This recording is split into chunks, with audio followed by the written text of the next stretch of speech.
Kristen, we should get you in on this conversation. The question of what kind of governing agenda Biden will feel he has. We've, made the observation that at the moment the election stands for Joe Biden being elected president and Republicans gaining seats in the House and the Senate in suspended animation. Will it end up being controlled by Republicans or Democrats? How does that dynamic affect what Joe Biden wants to do and who he chooses for his cabinet, for his Secretary of State, for his Secretary of Defense, and so on?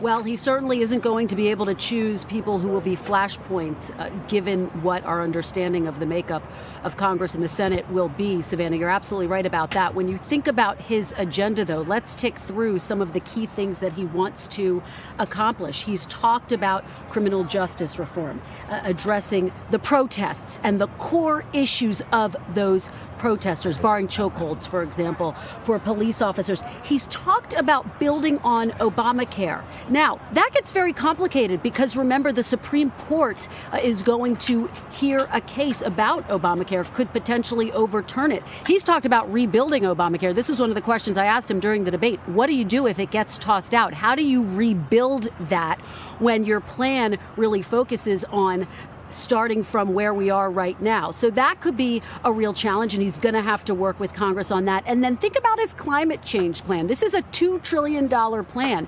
He says it's going to bring thousands of jobs. It's going to add to the U.S. economy. He says it's a jobs plan. That's how he's selling this. But if you are Republicans, if you're concerned about running up the deficit, it's going to be very hard to get them on board. And then, of course, what we've been seeing in recent weeks on Capitol Hill, the fact that they are stalled over COVID relief, that they haven't been able to get COVID relief through, despite the fact that so many Americans feel as though they are struggling right now economically. They want their kids to get back to school. He's going to have to tackle all of this. Now, we know that he and Senator Harris had a briefing on the economy and on COVID earlier this week. He's made the point that while this race was not called, he was going to get to work because he was so confident that ultimately he would be named president-elect. But all of these different agenda items that I lay out are very tough to get through a divided Congress. Sorry, Kristen.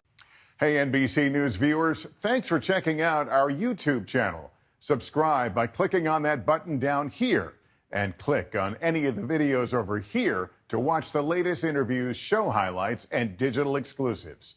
Thanks for watching.